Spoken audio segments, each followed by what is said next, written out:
കാശിനാഥൻ ഭാഗം 11. രചന അവതരണം ദിവ്യരാജ്. ചന്ദ്രൻ പൊയ്ക്കഴിഞ്ഞിട്ടും ആനന്ദിന്റെ മനസ്സിൽ നൂറ് ചോദ്യങ്ങളായിരുന്നു. ആനന്ദിന്റെ മനസ്സിൽ മാത്രമല്ല, വൈശുവിന്റെയും. സാവിത്രിയമ്മ അന്നും ഇതുപോലെ എന്തൊക്കെയോ വിളിച്ചു പറഞ്ഞതാണ്. കണ്ണേട്ടന് എന്നെ സ്നേഹിക്കാൻ കഴിയില്ല, കുടുംബം നടത്താൻ കഴിയില്ല എന്നൊക്കെ. ഇപ്പോ കണ്ണേട്ടനൊപ്പം ജീവിച്ചാലും എനിക്ക് അമ്മയാവാൻ കഴിയില്ലെന്ന്. എന്താണ് അതിൻ്റെ അർത്ഥം? ഒക്കെ കൂടി വായിക്കുമ്പോൾ ഒന്നേ തോന്നുന്നുള്ളൂ, കണ്ണേട്ടൻ ഒരു ഹോമോസെക്ഷൽ ആണെന്ന്. കണ്ണേട്ടനെ പോലെ ഒരു പുരുഷനെ മാത്രമേ ആൾക്ക് സ്നേഹിക്കാൻ കഴിയുള്ളെന്ന്.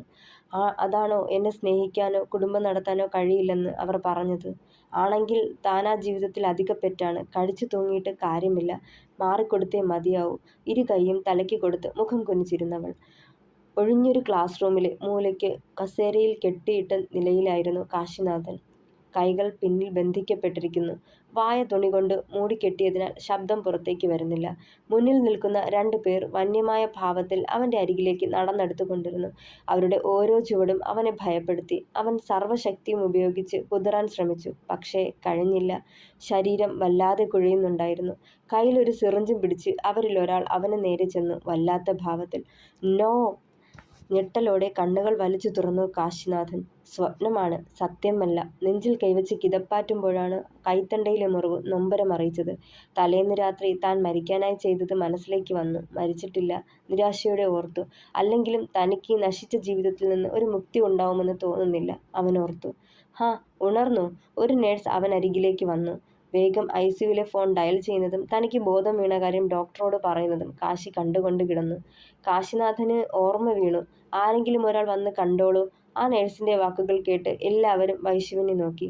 മെല്ലെ എഴുന്നേറ്റ് ICUവിലേക്ക് നടക്കുമ്പോൾ പതിവിലുമേറെയായി ഹൃദയം പിടച്ചു. താനൊരു ഭാര്യയാണ്, എന്നിട്ടും തൻ്റെ ഭർത്താവിന് ആശ്വാസമാകാൻ തനിക്കിതുവരെ കഴിഞ്ഞില്ലെന്ന ചിന്ത അവളിൽ നൊമ്പരമുണർത്തി. കണ്ണു തുറന്നു പിടിച്ച് കിടക്കുന്നവന് അരികിലേക്ക് ചെല്ലുമ്പോൾ വലിയ ചിന്തയിലാണെന്ന് മനസ്സിലായവൾക്ക്. താൻ വന്നതുകൂടി അറിയാതെ മുകളിൽ കറങ്ങുന്ന ആ ഫാനിൽ നോക്കി കിടപ്പുണ്ട്. ഒരു നിമിഷം ആ മുഖത്തേക്ക് ഉറ്റുനോക്കി നിന്നു വൈശു. കണ്ണുകൾ നിറഞ്ഞൊഴുകി. ഇരു ചെന്നികളും കടന്നു പോകുന്ന കാഴ്ച അവൾക്ക് വീണ്ടും നൊമ്പരമായി. ഈ കണ്ണുനീരിനർത്ഥം എന്താ? നിങ്ങളുടെ ഉള്ളിൽ എന്താ കണ്ണേട്ടാ? സ്വന്തം ജീവനെടുക്കാൻ മാത്രം നിങ്ങളെ അലട്ടുന്ന ദുഃഖം എന്താ? ഒന്നുകിൽ നിങ്ങളായിട്ട് തുറന്നു പറയണം, അല്ലെങ്കിൽ എല്ലാം അറിയുന്ന നിങ്ങളുടെ അച്ഛനോ അമ്മയോ നാവനക്കണം. ഇതിപ്പോ ആരും ഒന്നും തെളിച്ചു പറയുന്നില്ല. എന്തൊക്കെയോ പൊട്ടും പൊടിയും മാത്രം നിങ്ങളുടെയൊക്കെ നാവിൽ നിന്ന് വീഴുന്നു. അതെന്താണെന്ന് മനസ്സിലാക്കിയെടുക്കാനും പ്രയാസം തോന്നുന്നു.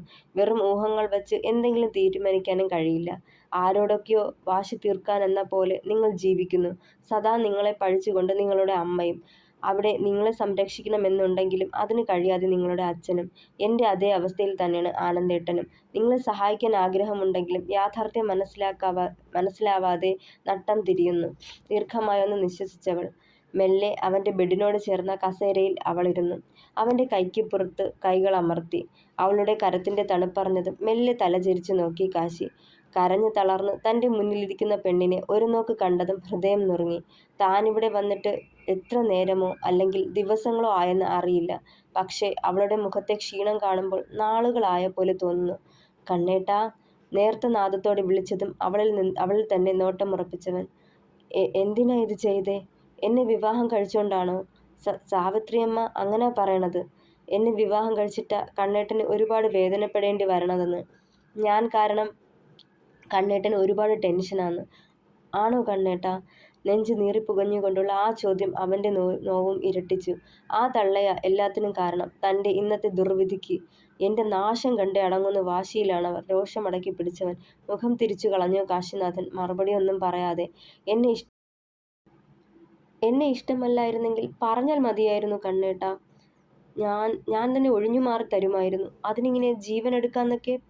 പറഞ്ഞു പൂർത്തിയാക്കാൻ പോലും ആവാതെ തേങ്ങിപ്പോയവൾ. അവളുടെ ഓരോ കണ്ണുനീർ തുള്ളിയും അവൻ്റെ നെഞ്ചിനെ പൊള്ളിക്കുന്നത് അറിഞ്ഞു കാശി. നിരപരാധിയായ പെണ്ണാണ്. ഒന്നും അറിയാതെ പൊട്ടൻ ആട്ടം കാണുന്ന പോലത്തെ അവസ്ഥയാണ് അവളുടേത്, അറിയാം. എങ്കിലും തന്നെ പോലൊരുത്തൻ അവൾക്ക് വേണ്ട, മനസ്സിൽ ചിന്തിച്ചവൻ.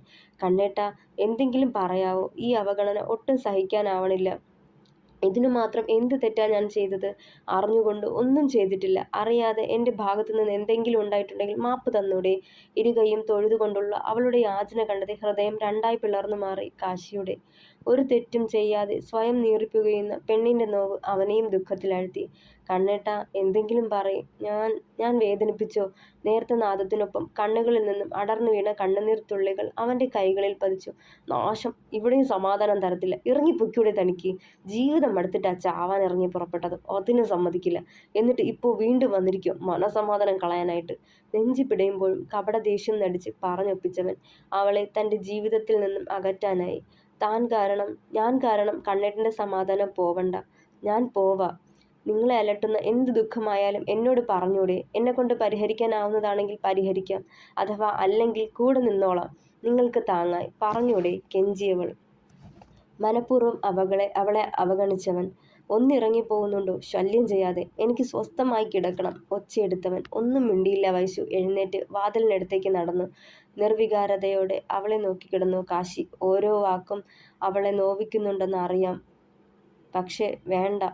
എൻ്റെ കൂടെ നിന്ന് നിന്റെ ജീവിതം നശിപ്പിക്കണ്ട. അതാ ഞാൻ. നിറഞ്ഞ കണ്ണുകൾ തുടച്ചവൻ. അവൻ്റെ അവഗണന വീണ്ടും പൊള്ളിച്ചവളെ.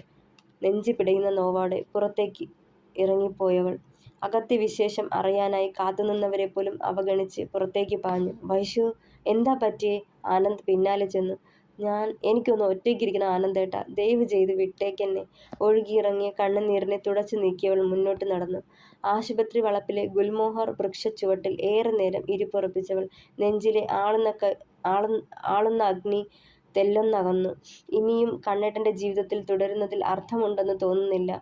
കണ്ണേട്ടന് എന്നെ ഒരിക്കലും സ്നേഹിക്കാനാവില്ല. നോവോടെ ഓർത്തതും വൈഷ്ണവിയേച്ചി. പരിചയമുള്ളൊരു സ്ത്രീ ശബ്ദം കേട്ട് മെല്ലെ തലചരിച്ചു നോക്കി. തന്നെ നോക്കി ചിരിയോടെ നടന്നു വരുന്നവളെ കണ്ടതെ കണ്ണുകൾ ആഞ്ഞു തുടച്ചുകൊണ്ട് കഷ്ടപ്പെട്ടൊരു പുഞ്ചിരി വരുത്തി. എന്താ ഇവിടെ? ആരേലും അഡ്മിറ്റാണോ? ആകാംക്ഷ അടക്കാതെയുള്ള അവളുടെ ചോദ്യത്തിന് മറുപടി പറയാനാവാതെ കുഴങ്ങിയ വൈഷ്ണവി. അഞ്ജന എന്താ ഇവിടെ? അവളുടെ ചോദ്യത്തിനുള്ള മറുപടി പറയാൻ മടിച്ച് തിരിച്ചു ചോദിച്ചവൾ. അച്ഛൻ ഇപ്പോൾ ഇവിടുത്തെ ഹോസ്പിറ്റലിലാ. ഞാൻ അച്ഛനെ കാണാൻ വന്നതാ. ആണോ? സുദേവൻ സാറ് സൈക്യാട്രിസ്റ്റ് അല്ലേ? വീണ്ടും എടുത്തു ചോദിച്ചതും ആണ്. മുൻപ് ബാംഗ്ലൂരിലായിരുന്നു. റിസൈൻ ചെയ്തിട്ടാ ഇവിടേക്ക് വന്നത്. അമ്മയ്ക്ക് ഇവിടുത്തെ സ്കൂളിലേക്ക് സ്ഥലം മാറ്റം കിട്ടി.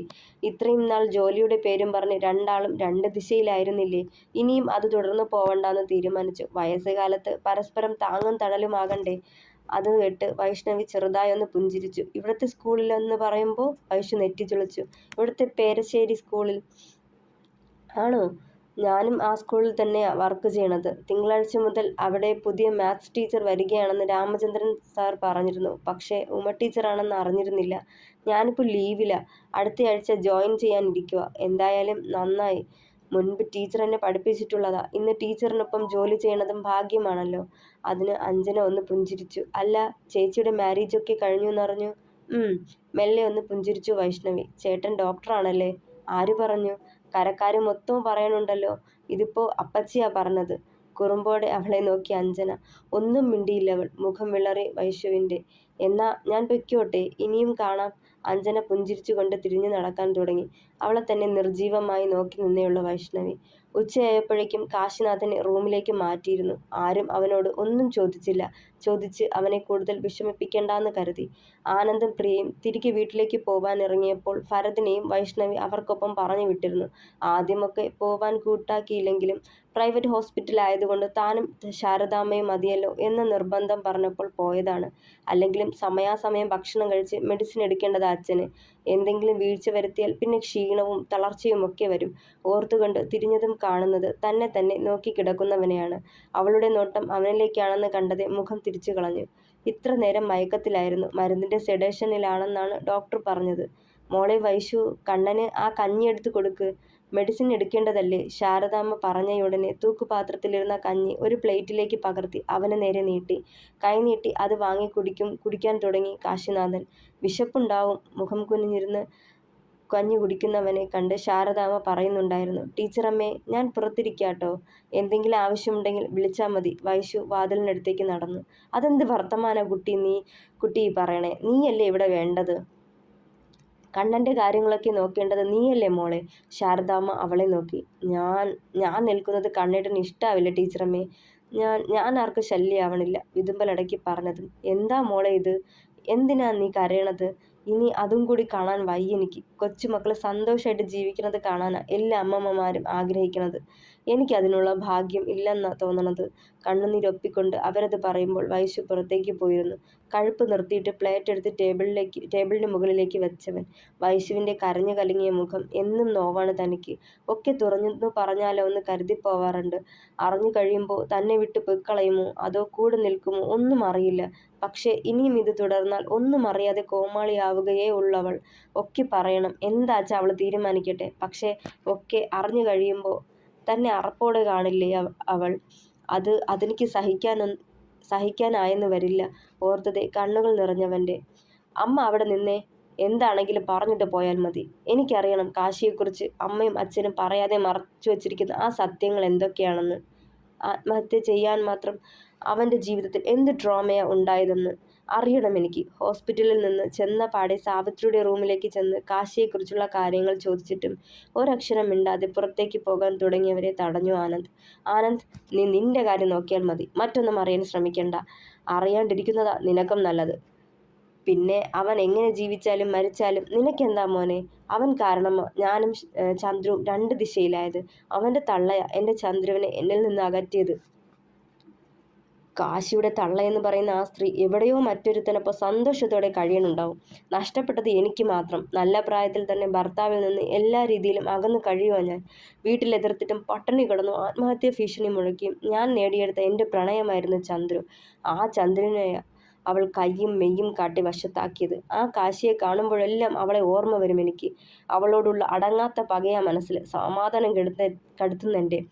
അവൻ നശിച്ചാൽ അതിന് കാരണം അവൻ്റെ തൊള്ള തന്നെ. നശിക്കണം അവൻ. ആരും സ്നേഹിക്കാനില്ലാതെ ഒറ്റപ്പെട്ട് നശിക്കണം. ആ വൈഷ്ണവി കൂടി അവനെ വിട്ടു പോവും. നോക്കിക്കോ നീ. അവനൊരു ജീവിതമുണ്ടാവില്ല. ഭ്രാന്തമായി പുലമ്പിക്കൊണ്ട് പുറത്തേക്കിറങ്ങി പോകുന്നവരെ അമ്പരപ്പോടെ നോക്കി നിന്നവൻ. ഫോൺ റിങ് ചെയ്യുന്നത് കേട്ടയുടനെ കണ്ണുകൾ വലിച്ചു തുറന്നവൾ ഹോസ്പിറ്റലിന് പുറത്തായി ഔട്ട് സ്റ്റാൻഡേഴ്സിന് വേണ്ടി പണി കഴിപ്പിച്ചിരിക്കുന്ന റൂമിൽ ഒരു മൂലയ്ക്ക് ചാഞ്ഞിരുന്ന് ഉറങ്ങിപ്പോയതാണ്.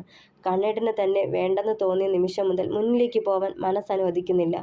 എന്തെങ്കിലും തുറന്ന് പറയാനുണ്ടെങ്കിൽ പറയാമല്ലോ. പലതവണ ചോദിച്ചു നോക്കി. കുത്തിനോവിച്ച് സംസാരിക്കണതല്ലാതെ ഒന്നും പറയാൻ കൂട്ടാക്കണില്ല. അച്ഛയ്ക്കിപ്പോഴും ഒന്നും അറിയില്ല. എന്നാൽ എന്തൊക്കെയോ സംശയമുണ്ട്. റൂമിലേക്ക് മാറ്റിയിട്ട് 3 ദിവസമായി. ഇന്നല്ലെങ്കിൽ നാളെ ഡിസ്ചാർജ് ചെയ്യുമെന്നാണ് ഡോക്ടർ പറഞ്ഞത്. പോകുന്നതിന് മുമ്പേ ഇവിടുത്തെ സൈക്യാട്രിസ്റ്റിനെ കൂടി കാണണമെന്ന് പറഞ്ഞിരുന്നു. ഉമ ടീച്ചറുടെ ഭർത്താവ് സുദേവൻ സാറാണ് ഇവിടുത്തെ സൈക്യാട്രിസ്റ്റ്. ആൾക്ക് എന്നെ നന്നായി അറിയാവുന്നതാണ്.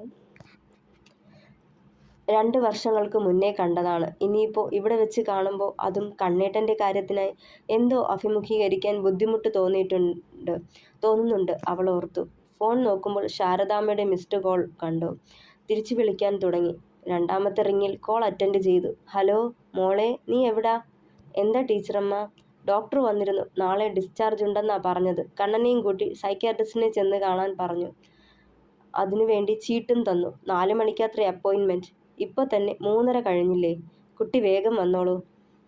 ശരി ടീച്ചറമ്മേ, ഞാൻ വന്നേക്കാം. കോൾ കട്ട് ചെയ്തുകൊണ്ട് ദീർഘമായൊന്ന് നിശ്വസിച്ചവൾ സുദേവൻ ഡോക്ടറുടെ ക്യാബിനു മുന്നിലെ ചെയറിൽ കാശിനാഥനൊപ്പം ഇരിക്കുമ്പോൾ ഇനി എന്തൊക്കെ വിധി തനിക്കായി കരുതി വച്ചിരിക്കുന്നെന്നോർത്ത് വൈശുവിൻ്റെ ഹൃദയം വല്ലാതെ പിടച്ചുകൊണ്ടിരുന്നു. തുടരും.